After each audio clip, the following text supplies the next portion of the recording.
Há um fenômeno físico que você conhece: as ondas que se propagam na superfície da água quando nela atiramos uma pedra. Semelhantemente, há um tipo de oração que chamo de oração em ondas.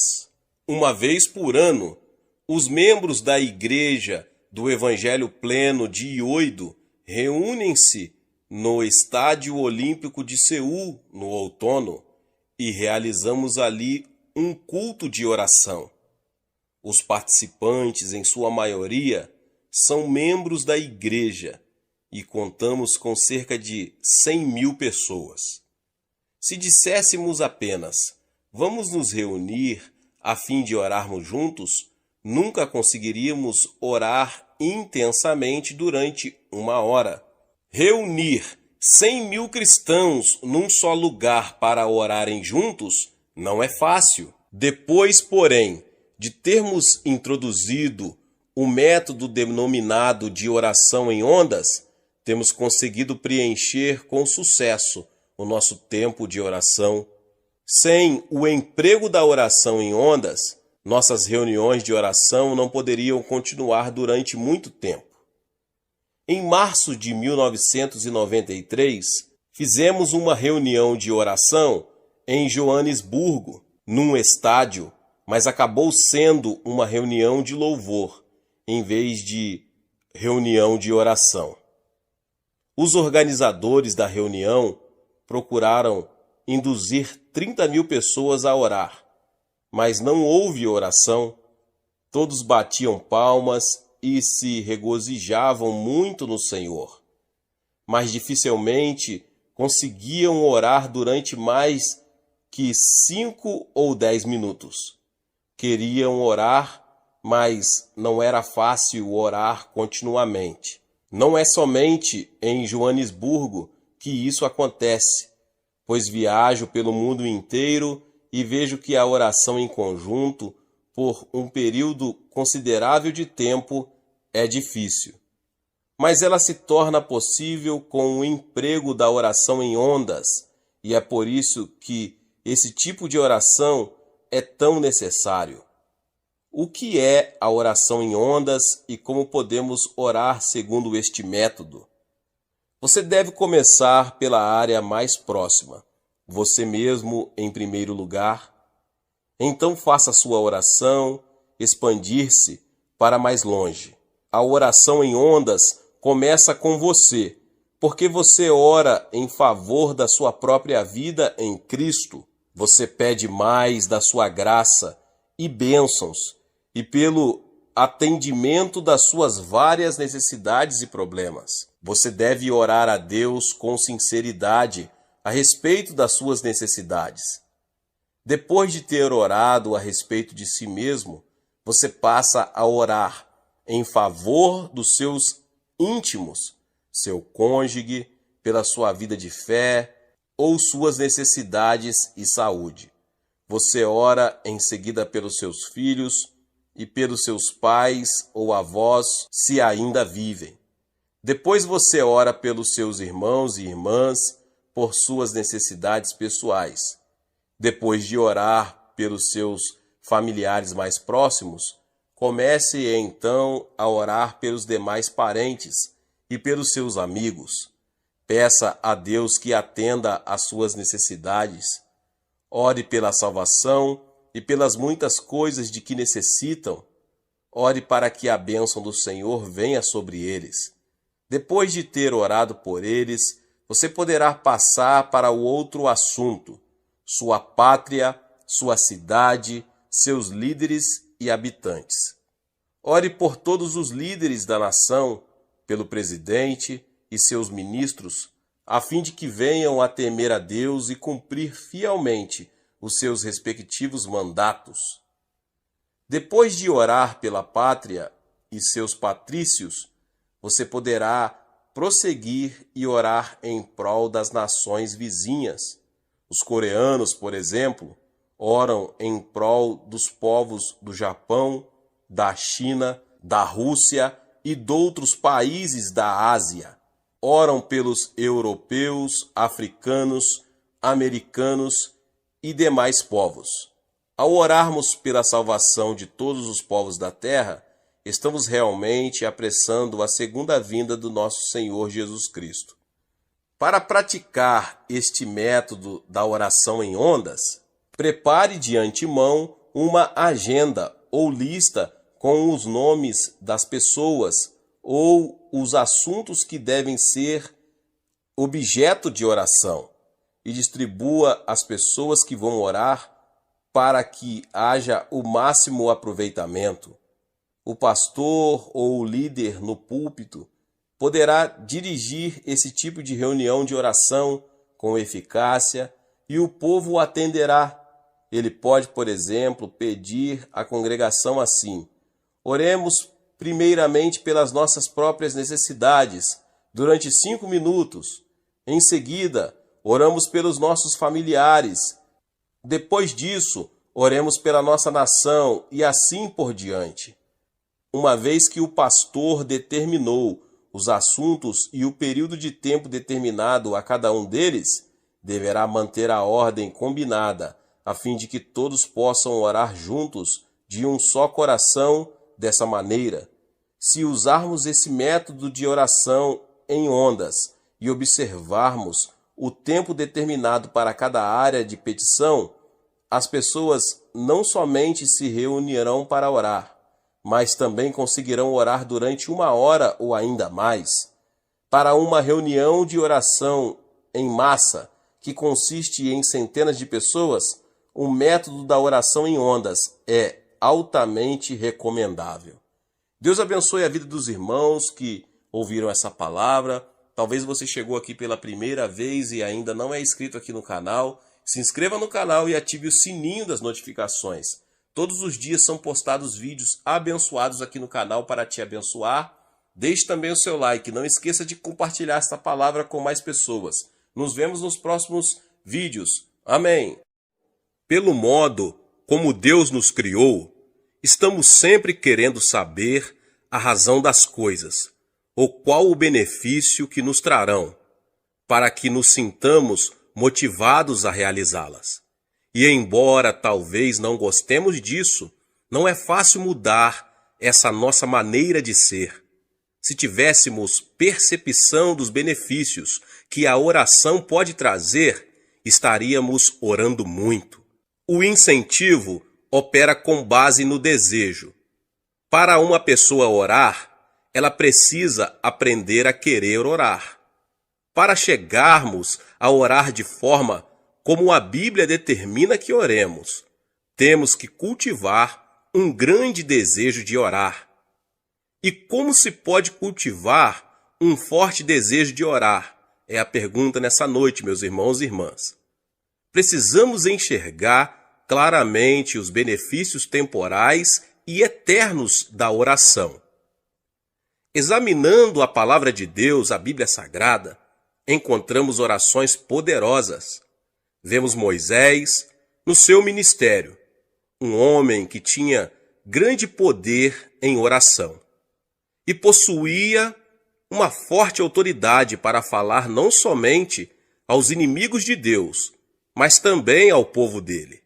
Foi pela oração dele que o Egito foi assolado por pragas. Pela sua oração, o Mar Vermelho se abriu diante de Israel. E como ele conseguiu esse poder na oração? Ele simplesmente cultivou uma vida de oração. Josué foi outro que viu a mão de Deus operar poderosamente através dele e de seu ministério. Ele sabia qual era a vontade de Deus e suas estratégias para as batalhas. E foi assim que cidades fortificadas caíram diante de seu exército. Um exército todo construído de homens destreinados. Como Josué conseguiu tanto poder junto a Deus? Ele aprendera a orar. Enquanto Moisés estava no monte, ele passava a noite no sopé da montanha, em oração também. E quando Moisés morreu, Deus já contava com um líder treinado, que estava familiarizado com a oração. Davi também foi um homem dedicado à oração. Quando ele foi ungido rei de Israel, Saul ainda estava no trono. Ele poderia ter se desanimado pelo fato de apenas uns poucos o reconhecerem como rei, mas pela oração, ele manteve sua confiança em Deus e esperou que o Senhor o colocasse no trono de Israel. Era tão forte o seu relacionamento com Deus, que numa ocasião em que teve oportunidade de matar o rei Saul, não o fez. Após a morte deste, seu primeiro ato como rei foi trazer de volta a Arca da Aliança para o seu lugar de direito, no centro de cultos de país.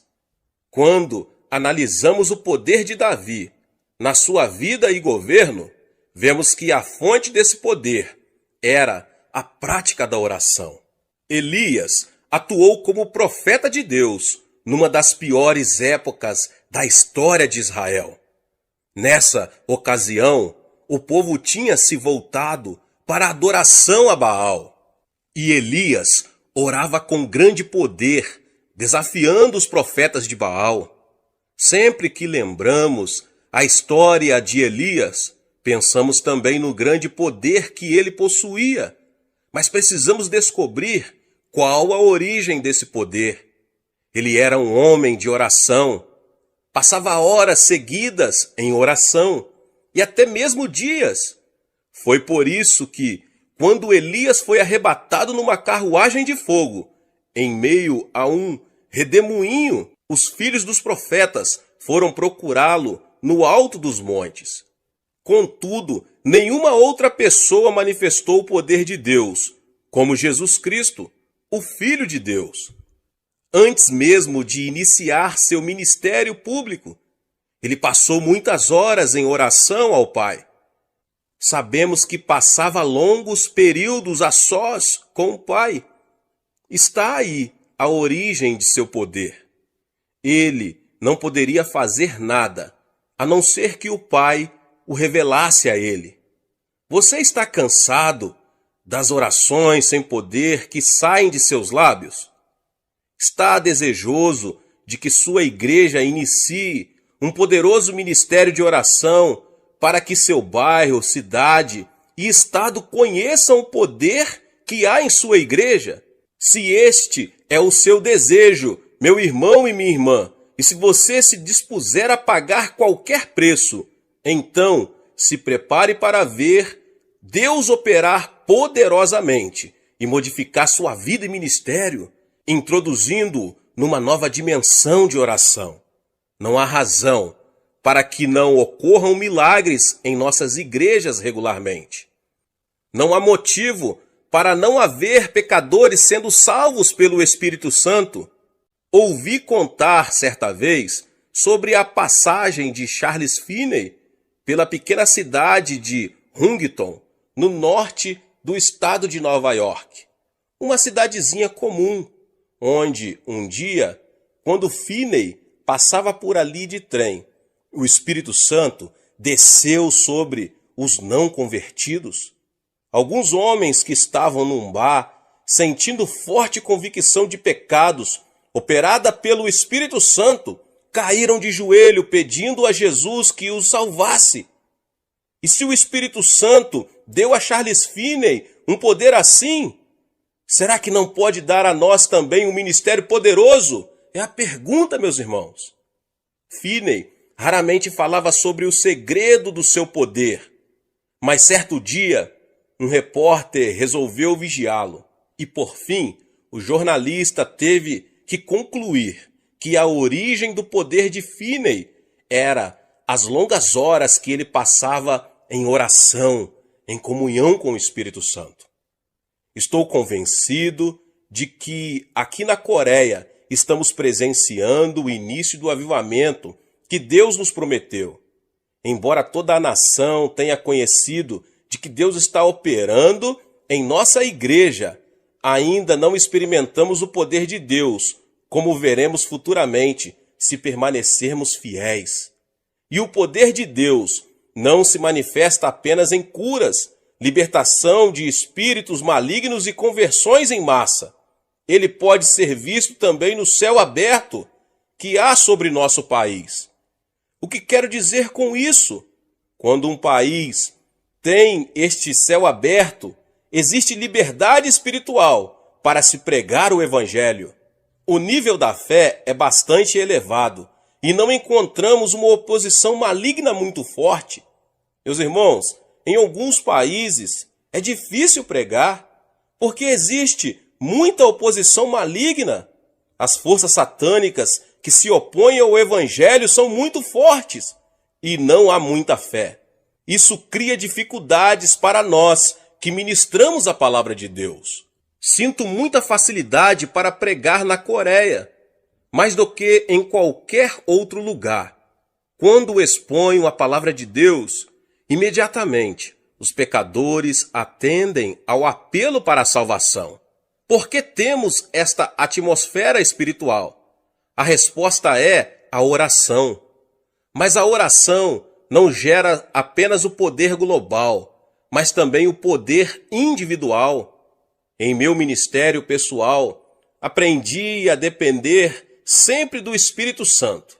Não é pela força ou poder pessoal que realizamos grandes coisas para Deus, mas sim pelo poder do Espírito Santo. E na medida em que ia aprendendo a caminhar, sempre na dependência do Espírito Santo, via o poder de Deus. Como eu poderia pastorear uma igreja de quase 400 mil membros e ainda fazer viagens a diversos lugares do mundo, quase que mensalmente, realizando conferências sobre o desenvolvimento da igreja? Como poderia ter tempo para um programa de televisão que vai ao ar em 3 continentes? A resposta é o poder que me vem do Espírito Santo, já que dediquei minha vida à oração. Constantemente, as pessoas vêm ao meu gabinete para que orarmos por elas. Tenho visto aleijados caminharem, cegos enxergarem e paralíticos saltarem de sua cadeira de rodas pelo poder de Deus. Será que tenho alguma coisa de especial? Como eu já disse, Deus não tem filhos prediletos. Todos nós podemos ter poder através da oração, se nos dispusermos a pagar o preço. Mas precisamos mudar de atitude se quisermos ter esse tipo de poder espiritual. No Evangelho de Mateus, Jesus faz uma declaração revolucionária com relação à atitude necessária para se gerar poder espiritual. Algumas pessoas foram falar com ele a respeito de João Batista depois que este fora preso. Jesus falou da posição peculiar de João em seu reino quando disse: em verdade vos digo, entre os nascidos de mulher, ninguém apareceu maior do que João Batista, mas o menor no reino dos céus é maior do que ele. Como um filho de Deus que pertence ao reino dos céus pode transformar-se maior que João Batista? No verso seguinte, ele revela qual deve ser a atitude certa para se cultivar poder espiritual. Desde os dias de João Batista até agora, o reino dos céus é tomado por esforço, e os que se esforçam se apoderam dele. Mateus 11, 12. É preciso esforço, instância na oração, para que se tenha o poder de Deus. Essa instância se evidenciará na disciplina, pois obter poder pela oração é coisa que exige tempo. Por isso, temos que estabelecer prioridades no uso de nosso tempo. As coisas como se aglomeram ao nosso redor, impedindo-nos de dedicar à oração o tempo necessário para o cultivo do poder espiritual. Mas, se tivermos a atitude certa, pela graça de Deus, poderemos obter esse prêmio, orar com poder. Deus abençoe a vida de cada um dos irmãos que ouvir essa palavra. Se você ainda não é inscrito no canal, se inscreva no canal, ative o sininho das notificações para você não perder os vídeos que são postados aqui no canal todos os dias. Deixe o seu like e não esqueça de compartilhar com as pessoas que você mais ama. Nos vemos nos próximos vídeos. Amém. Olá, meus irmãos e irmãs. Sejam bem-vindos ao canal Vinícius Siqueira. E se você ainda não é inscrito aqui no canal, se inscreva aqui no canal e não esqueça de ativar o sininho das notificações. Todos os dias são postados vídeos abençoados aqui no canal para te abençoar. Vamos a mais uma palavra do Senhor. Nesses últimos 25 anos, aprendi que Deus não pode usar uma pessoa que não esteja totalmente quebrantada e rendida a Ele. Quando Jesus foi ter com Pedro em seu barco, este teve uma reação imediata. Ficou consciente dos seus pecados. Sentiu que era pecaminoso demais para receber a Jesus no barco. Depois de haver negado a Cristo 3 vezes, ele foi quebrantado pelo perdão e graça de Cristo, obtendo a oportunidade de pregar o primeiro sermão da história da igreja. E assim, no dia de Pentecostes, como fruto direto do ministério de Pedro, 3.000 pessoas vieram a Cristo. Ele foi usado por Cristo também para abrir as portas espirituais do mundo gentio. Assim que Pedro se quebrantou, Deus pôde usá-lo. Tenho conhecido muitas pessoas que não estão servindo ao Senhor por abrigarem pecados do passado. Talvez elas culpem o pastor ou algum outro crente, mas bem no fundo do coração sabem que ficaram bem aquém do alvo proposto e não aprenderam a lição. Sempre que um crente comete um erro, procuro ajudá-lo a acertar a vida de novo. Explico-lhe que esse erro pode ser o meio de ele aprender a quebrantar-se e humilhar-se diante de Deus. A ausência do quebrantamento leva a pessoa usada por Deus a tornar-se orgulhosa e arrogante. Contudo, quando um crente é quebrantado, seu coração resiste ao orgulho. E assim ele pode ser mais e mais usado por Deus. Agora, como isso acontece no momento da oração? Quando nos colocamos em contato com Deus em oração, assim que entramos em sua presença, a primeira coisa que sentimos é a consciência do pecado. Na presença de um Deus santo, ninguém pode sentir orgulho. Assim que percebemos em nós a total ausência de qualificações para estarmos na presença dele, começamos a confessar nosso pecado e nos humilharmos diante de Deus. Assim, não quer dizer que não podemos estar ali, perante o trono da graça. Na verdade, o sangue de Jesus Cristo já garantiu a todo crente um pronto acesso a ele. Então, sentimos logo que não possuímos qualificações pessoais para estar ali, e nossa reação imediata é de quebrantamento. As duas coisas, quebrantamento e orgulho, não podem coexistir.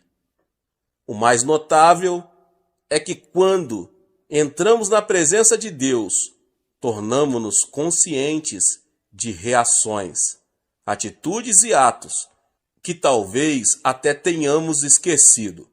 Assim como Pedro não podia suportar a presença de Cristo em seu barco, devido ao reconhecimento de seu próprio pecado, assim também nós, diante de sua santa presença, tornamo-nos conscientes de nossa profunda carência espiritual. A reação natural seguinte, quando estamos na presença de Deus, é o desejo de sermos perdoados de nossos pecados. Isso acontece comigo. Eu posso ter praticado um ato insignificante sem o perceber. Contudo, assim que inicio meu momento de oração, o Espírito Santo me mostra aquele ato e começo a desejar o perdão da libertação. Alguém pode achar que isso é muito difícil, mas vamos nos lembrar de que agora temos um renovado desejo de orar. Agora exercitamos um tipo de esforço contra a carne e o orgulho. Estamos aprendendo a andar no Espírito suave e respeitosamente. Nesse momento, eu gostaria de dar mais ênfase à importância de se andar respeitosamente com o Espírito Santo, pois o Espírito Santo é um ser nobre. Quando vivemos perante o Espírito Santo em respeito, acostumamo-nos à constante presença do Senhor. E essa presença constante do Senhor efetuará duas mudanças muito importantes. A primeira é quebrantamento e a segunda é submissão. Mas antes de examinarmos as Escrituras para ver os exemplos bíblicos de quebrantamento e submissão, quero narrar minha experiência pessoal com relação a essas importantes atitudes. Deus nunca escolheu pessoas perfeitas para realizar sua perfeita vontade. Isso está claro quando vemos que ele escolheu pessoas como Jacó e o rei Davi. Isso fica claro também quando ele me escolheu. Minha inclinação natural é de seguir meu próprio caminho. Contudo, nem sempre os caminhos do Senhor são os meus caminhos. Então, um dos dois tem que ceder. Assim sendo, meu papel é sempre ceder à orientação do Espírito Santo, que me foi dado para me guiar e dirigir nos caminhos de Deus. O Espírito Santo é o Consolador. Então, este Consolador pode deixar-nos bem incomodados, se não estivermos dispostos a seguir nos caminhos de Deus. E como o Espírito Santo consegue nos manter obedientes ao Pai Celestial, mantendo-nos quebrantados. Para que uma pessoa seja quebrantada, primeiro é preciso que ela esteja inteira. Quando Deus escolheu Davi, ele era íntegro em si mesmo. Poderia ter sido um excelente pastor a cuidar do rebanho de seu pai. Contudo, Deus tinha mais para ele. Ele seria o próximo rei de Israel. Mas não era só isso, seria também profeta. Suas profecias dariam as mais claras indicações da obra que o Messias realizaria. Mas ele não seria apenas rei e profeta, seria também sacerdote. Ninguém, além do sumo sacerdote, poderia entrar na presença de Deus no tabernáculo. E, no entanto, Davi entrou na santa presença e não morreu. Davi foi um perfeito tipo de Cristo, como rei, profeta e sacerdote. Quando analisamos a vida de Davi, vemos que ele cometeu o mais horríveis pecado. Ele cometeu adultério e assassinato. Embora Davi tenha pagado pelo seu pecado e ainda está pagando, pois as pessoas ainda fazem menção de seu erro. A advertência de Naamã serviu para que ele deixasse de seguir seu próprio caminho. Isso não quer dizer que nós também temos que pecar para sermos quebrantados. Não devemos tentar a Deus abusando da sua graça. Então, quando andamos em sua presença, o Espírito Santo vai mantendo um registro atualizado de nossa conduta. E se quisermos caminhar constantemente em sua presença, temos que permanecer quebrantados e humildes de coração.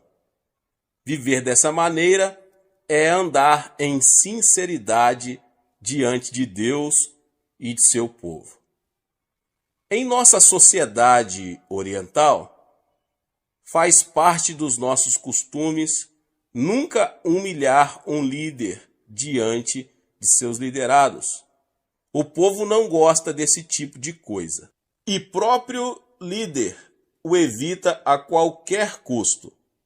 É o que chamamos de perder a dignidade. Contudo, o Espírito Santo está removendo nossos costumes naturais e tem me levado a ser sincero e totalmente aberto perante minha gente. Lembro-me de uma vez em que tive vontade de morrer, em vez de confessar para a congregação algo que tinha feito e que não agradava a Deus. E, no entanto, esse fato veio a consolidar a confiança que existe entre mim e meu povo, e que já dura mais de 25 anos. Vemos esses princípios claramente explícitos em Tiago. Antes, ele dá maior graça pelo que diz: Deus resiste aos soberbos, mas dá graça aos humildes. Tiago 4:6. Pedro também apresenta este mesmo princípio. Rogo igualmente aos jovens, sede submissos aos que são mais velhos. Outros sim, no trato de uns com os outros. Cingi-vos todos de humildade, porque Deus resiste aos soberbos, contudo aos humildes concede a sua graça. Humilhai-vos, portanto, sob a poderosa mão de Deus, para que ele, em tempo oportuno, vos exalte. 1 Pedro 5, 5 e 6. Se tivermos um espírito de soberba, quando nos aproximamos de Deus em oração, ele resistirá a nós. Mas se estivermos quebrantados diante dele, ele nos dará mais graça. Nosso sucesso espiritual é totalmente baseado na graça de Deus. Pelos nossos próprios méritos, não podemos ter sucesso em nada. Mas pela graça divina, podemos fazer todas as coisas. O que precisamos para triunfar espiritualmente é mais da graça de Deus. Agora, e como podemos obter mais graça? Nós a obtemos mantendo-nos sempre com um espírito quebrantado e em humildade diante de Deus. Hoje em dia, a ideia de um quebrantamento pessoal não é muito popular. As pessoas só querem saber o que fazer para ter sucesso. No entanto, tenho aprendido que chegamos ao sucesso aplicando fórmulas mágicas ou princípios.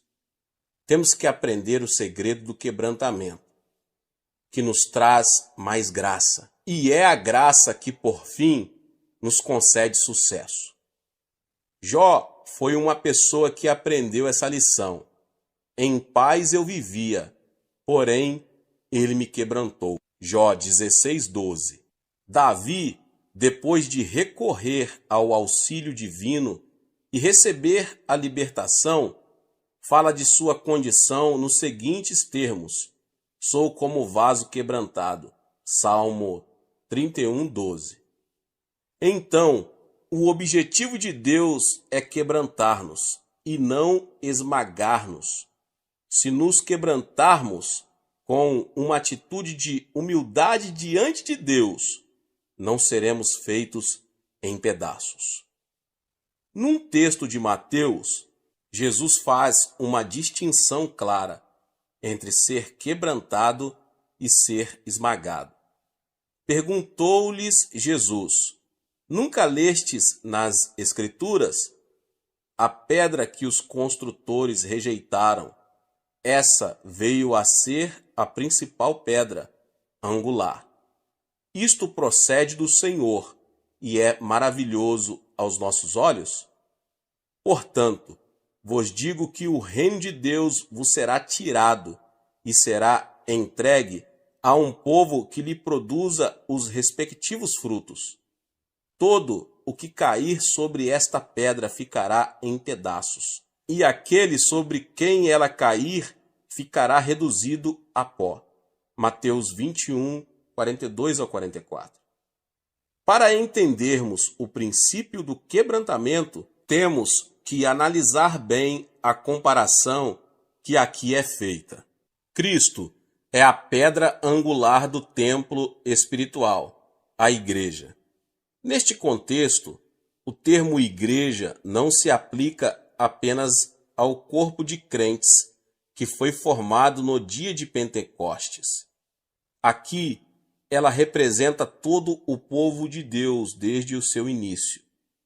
Na ocasião em que Jesus profere estas palavras, registradas em Mateus 21, o povo de Deus era representado pela nação judaica. Jesus Cristo constitui a parte mais importante desse edifício, cujas pedras são os membros. Ele é a pedra angular, isto é, a pedra que mantém unido o prédio. O plano de Deus era ter um edifício espiritual que pudesse conter sua glória de maneira correta. Mas, ao rejeitar o Messias, Israel perdeu o direito de se ter este edifício espiritual. Por isso, Deus está edificando um novo prédio por meio da igreja. Cada um de nós é uma pedra viva desse templo espiritual. Quando somos salvos e retirados do mundo, tornamo-nos essas pedras que precisam ser lavradas para que possam atuar em harmonia com a vontade de Deus. Quando um construtor edifica um prédio de pedras, ele dedica muito tempo à preparação das pedras, dando a cada uma sua forma própria para que se encaixe no lugar certo. Se houver uma pedra muito difícil de ser preparada, ou se essa pedra se recusa a ser trabalhada para ganhar a forma certa, não tem valor para o construtor. O quebrantamento a que Deus nos submete não tem por objetivo aniquilar-nos, mas preparar-nos de forma a sermos devidamente usados por Ele, para os fins aos quais Ele nos destinou. Se resistirmos aos propósitos de Deus, o resultado é o esfalecimento, ou melhor, tornar-se inútil no plano geral de Deus. Então, é muito importante que vivamos em quebrantamento diante de Deus. Contudo, gostaria de reiterar aqui que isso não significa viver em fracasso ou cultivar uma imagem própria negativa. Lembremos que foi Deus quem nos escolheu. Somos muito importantes. Então, à medida que vamos aprendendo a viver na presença do Espírito Santo em oração, iremos cultivando, como um fruto natural dessa vivência, uma atitude de quebrantamento, pela qual Jesus, o construtor, pode completar sua obra em nossa vida. Como é bom saber que Deus está moldando nossa vida para sermos usados em seus eternos propósitos. Que paz gozamos quando compreendemos que todas as coisas operam no sentido de um objetivo eterno. Nada acontece por acaso. tudo opera para o nosso bem eterno. Glória ao Deus vivo. Depois do quebrantamento, vem a submissão, junto com uma rendição incondicional de nosso ser a Deus, vem uma total submissão à sua vontade. E eu gostaria de salientar bem aqui que isso não implica assumir uma atitude passiva. A submissão significa que desistimos de nosso direito natural de fazer aquilo que queremos, rendendo-o ao nosso Senhor, o Rei dos Reis e Senhor dos Senhores. Devemos compreender também que o quebrantamento e a submissão não são fins em si mesmos, são apenas meios utilizados para se alcançar um fim, que é sermos instrumentos eficazes nas mãos de Deus, usados por Ele para conseguirmos o avivamento e o crescimento da igreja. Algumas pessoas no passado cometeram o erro de achar que o quebrantamento e a submissão a Deus eram fins em si mesmos, e não meios para se atingir um fim maior. Isso levou muita gente a recolher-se em mosteiros para viver uma vida santa, que na verdade não modificava a sociedade que o cercava. A santidade não deve levar-nos a nos afastar-nos do mundo, mas deve fortalecer-nos para que possamos ser testemunhas eficazes de Cristo perante o mundo. É muito fácil nos retirarmos do mundo, afastando-nos dos desafios que ele apresenta à igreja hoje. Então, o objetivo de Deus ao quebrantar-nos e levar-nos à submissão a ele é exatamente dar-nos o preparo necessário para enfrentarmos esses desafios. Minha igreja fica a poucos metros do Congresso Federal e muitas vezes os membros do governo nos pedem para orar sobre questões que afligem toda a nossa nação. Não me afastei dos problemas sociais e econômicos que Deus colocou à minha frente. Todavia, tenho procurado estar bem quebrantado e submisso a Deus, para que possa conhecer claramente a intenção dele em cada uma dessas situações e problemas. Deste modo, meu país, uma nação eminentemente não cristã, pode ficar a par da vontade de Deus. Deus abençoe sua vida, você que ouviu essa palavra. Talvez você chegou aqui pela primeira vez e ainda não é inscrito aqui no canal. Se inscreva no canal e ative o sininho das notificações. Todos os dias são postados vídeos abençoados aqui no canal para te abençoar. Não esqueça de deixar o seu like e compartilhar este vídeo com mais pessoas. Nos vemos nos próximos vídeos. Amém. Olá, meus irmãos e irmãs. Sejam bem-vindos ao canal Vinícius Siqueira. E se você ainda não é inscrito aqui no canal, se inscreva aqui no canal e não esqueça de ativar o sininho das notificações. Todos os dias são postados vídeos abençoados aqui no canal para te abençoar. Vamos a mais uma palavra do Senhor. Estamos vivendo uma era maligna. Satanás, auxiliado por anjos caídos e demônios, está determinado a roubar e destruir. Se não nos apoiarmos no poder da oração, não seremos capazes de abater o poder de Satanás. O diabo nunca se preocupou muito com os rituais da igreja, mas tem medo mortal da oração genuína. Quando uma pessoa começa a orar de verdade, começa a descobrir novas e diversas formas de oposição da parte de Satanás. Há um homem em minha igreja que antes era alcoólatra. Não obstante, a sua prosperidade nos negócios, a bebida o levou a maltratar a esposa e os filhos. Certa noite, ele chegou em casa, acompanhado de seus companheiros de bebida, e todos puseram-se a beber e alegrar-se ali. Embora a mulher o amasse muito, os filhos, e já tivesse suportado muitas coisas por parte do marido, não podia tolerar o fato de ele desonrar seu lar de tal forma.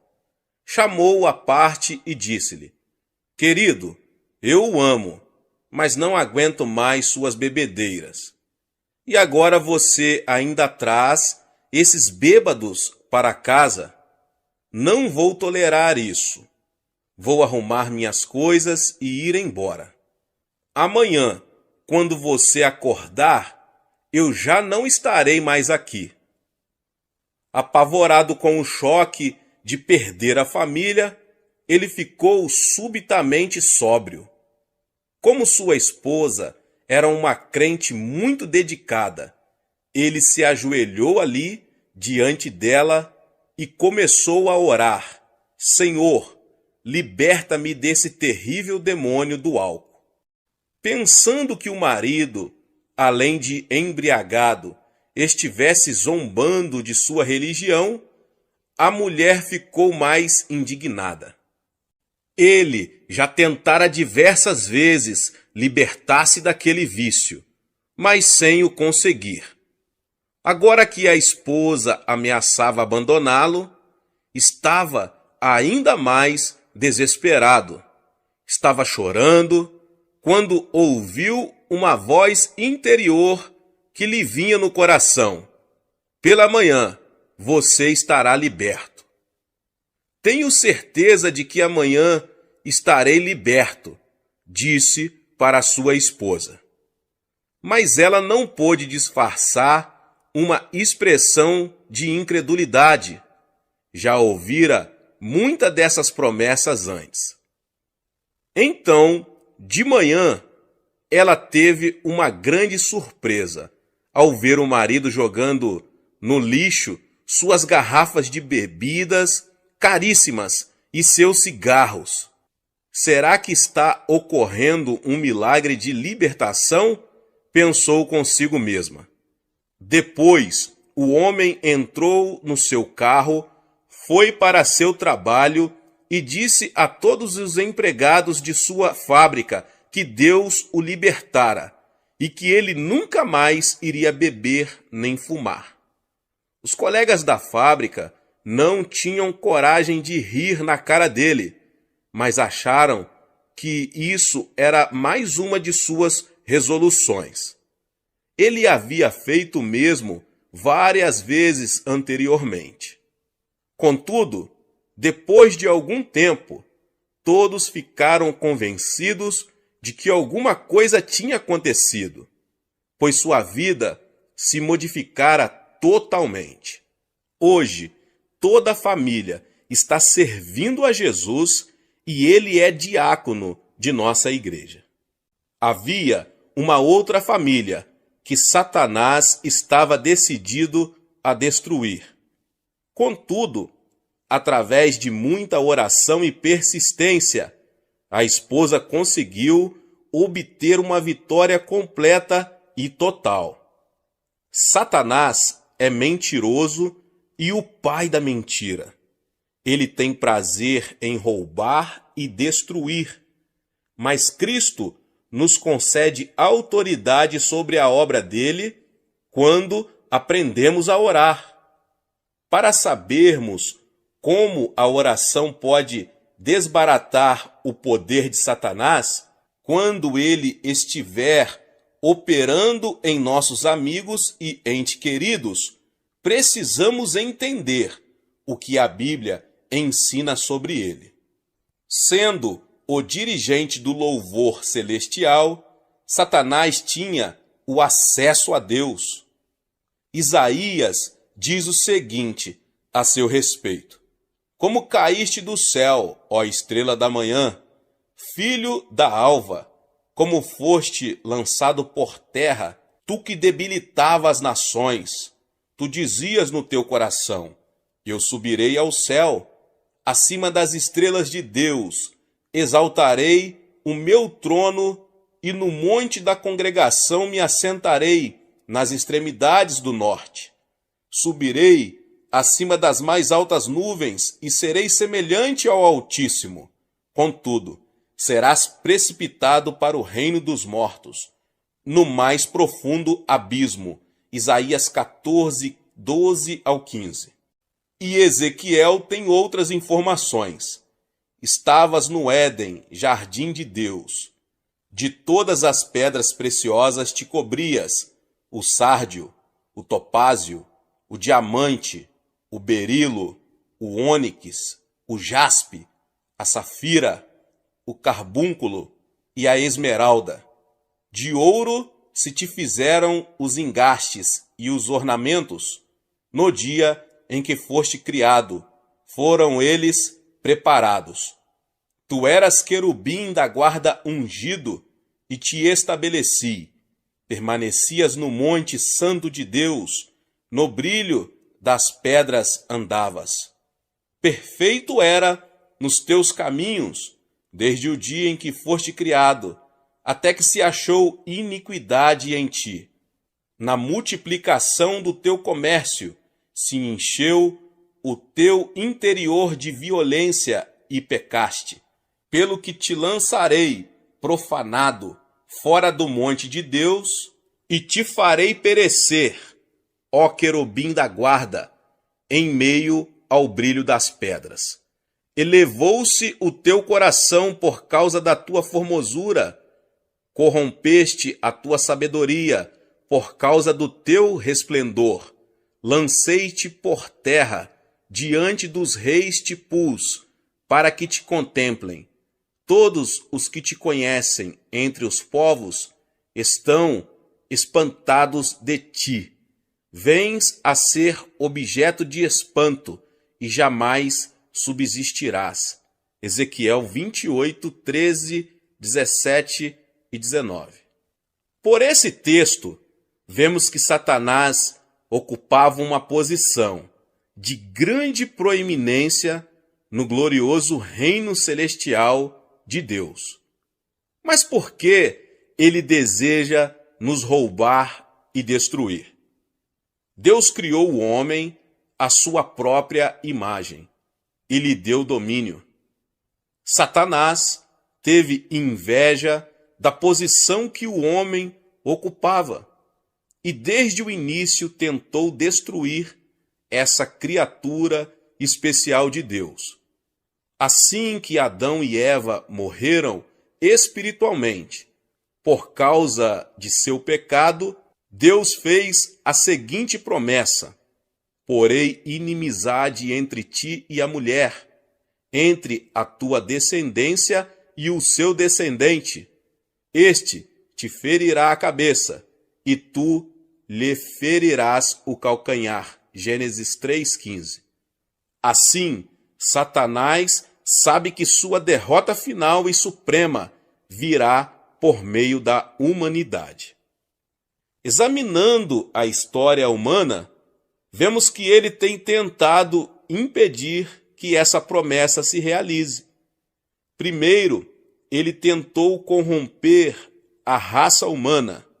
Como se foram multiplicando os homens na terra e lhes nasceram filhas, vendo os filhos de Deus que as filhas dos homens eram formosas, tomaram para si mulheres, as que entre todas mais lhe agradaram. Então disse o Senhor: o meu espírito não agirá para sempre no homem, pois este é carnal, e os seus dias serão 120 anos. Ora, naquele tempo havia gigantes na terra, e também depois, quando os filhos de Deus possuíram as filhas dos homens, os quais lhes deram filhos. Estes foram valentes, varões de renome na antiguidade. Viu o Senhor que a maldade do homem se havia multiplicado na terra e que era continuamente mal todo o desígnio do seu coração. Então se arrependeu o Senhor de ter feito o homem na terra, e isso lhe pesou no coração. Porém, Noé achou graça diante do Senhor. Gênesis capítulo 6. O objetivo de Satanás era corromper a raça humana, para que o descendente da mulher, Jesus Cristo, não fosse puro. Desse modo, ele não poderia trazer destruição ao seu reino. Entretanto, Deus ainda contava com um homem que não havia sido corrompido. Somente uma família achou graça aos olhos de Deus. Assim, Noé foi o meio pelo qual toda a raça humana se salvou de uma destruição total e completa. Mas Satanás continuou com sua oposição, tentando destruir o povo de Israel. Depois fez tentativas para destruir o Cristo menino. Por fim, fez com que o Filho de Deus fosse pendurado numa cruz. Mas a cruz não significou o fim de Jesus, pois foi exatamente pela morte de nosso Senhor na cruz que ele derrotou a Satanás. E é pela morte e ressurreição de Jesus Cristo que nós também temos autoridade sobre Satanás e suas obras. Desse modo, somos mais que vencedores por meio daquele que nos amou. Como exercer essa autoridade em oração? Como eu disse antes, Satanás faz mais oposição às orações do povo de Deus do que a qualquer outra coisa. Isso é mostrado claramente no livro de Daniel. Daniel ainda era jovem quando foi levado cativo para a Babilônia, no ano 605 a.C. Mas Deus fez com que esse cativeiro se tornasse o meio pelo qual Daniel chegou a uma posição-chave no maior império daqueles dias.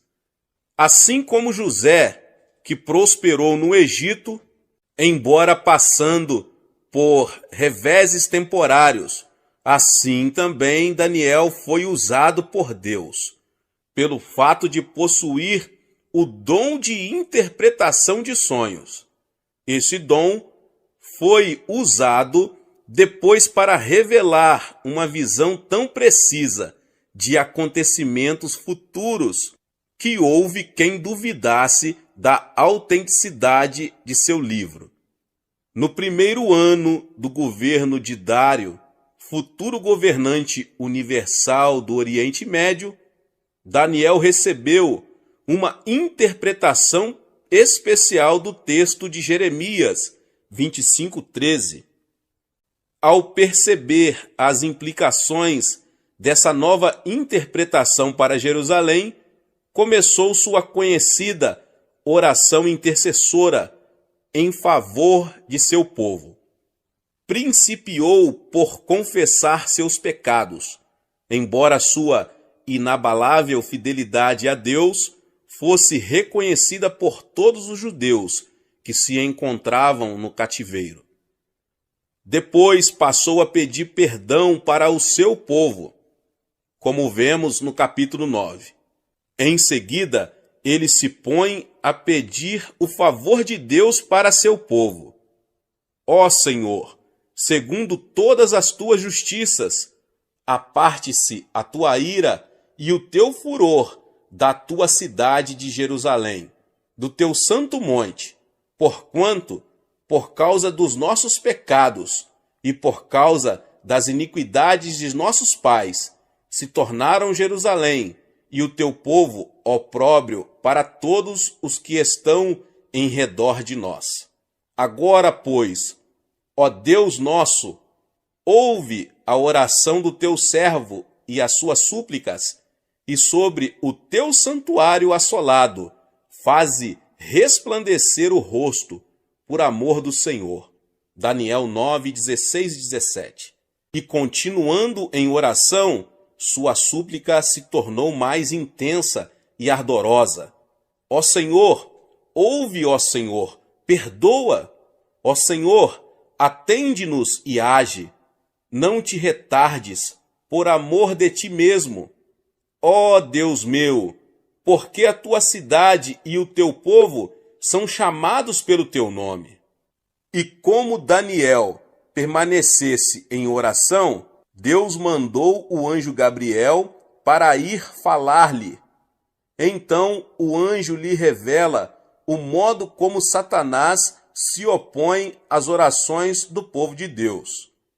Então me disse: não temas, Daniel, porque desde o primeiro dia em que aplicaste o coração a compreender e a humilhar-te perante o teu Deus, foram ouvidas as tuas palavras, e por causa das tuas palavras é que eu vim.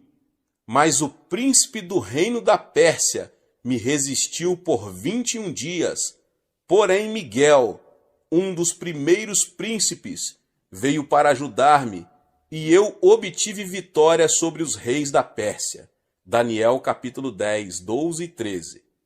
Mais adiante, no mesmo capítulo, Gabriel revela a Daniel a batalha que terá que enfrentar assim que sair dali. E ele disse: sabes por que eu vim a ti? Eu tornarei a pelejar contra o príncipe dos persas, e saindo eu, eis que virá o príncipe da Grécia.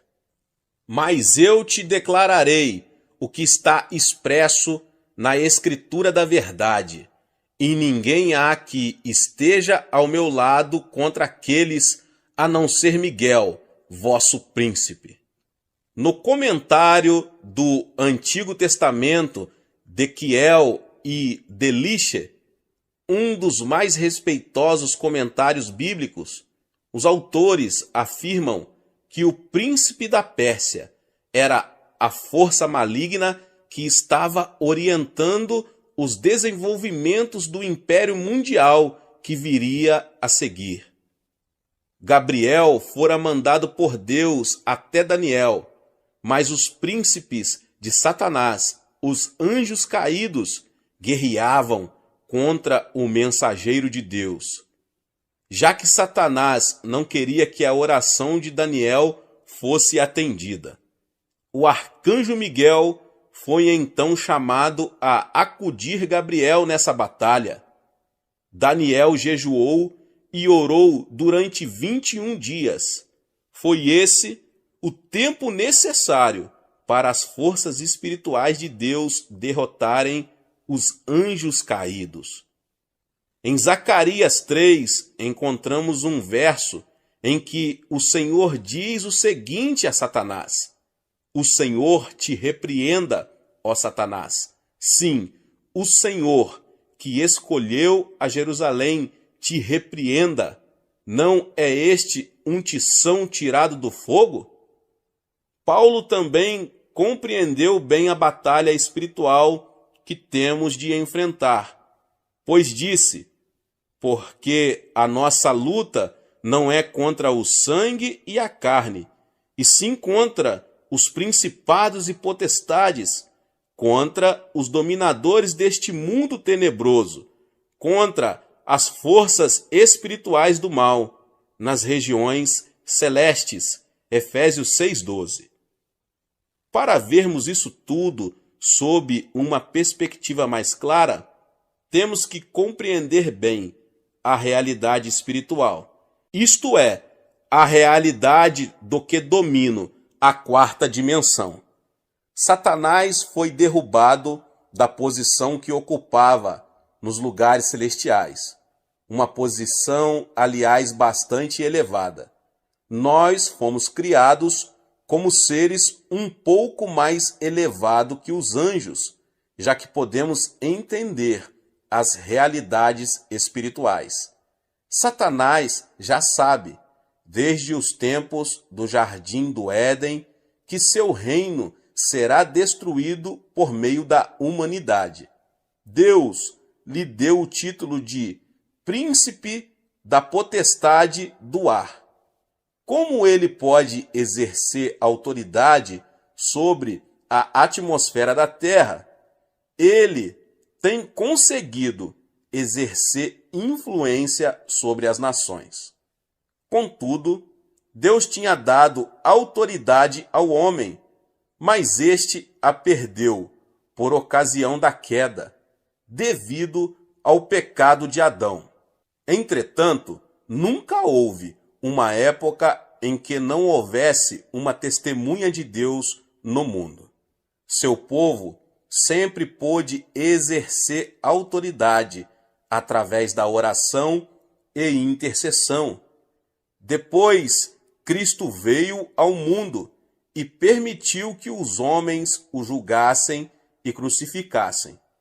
Contudo, pela sua vida sem pecado, sua morte propiciatória na cruz e sua gloriosa ressurreição, ele ficou com as chaves da morte e do túmulo e recebeu toda a autoridade. Mateus 28:18.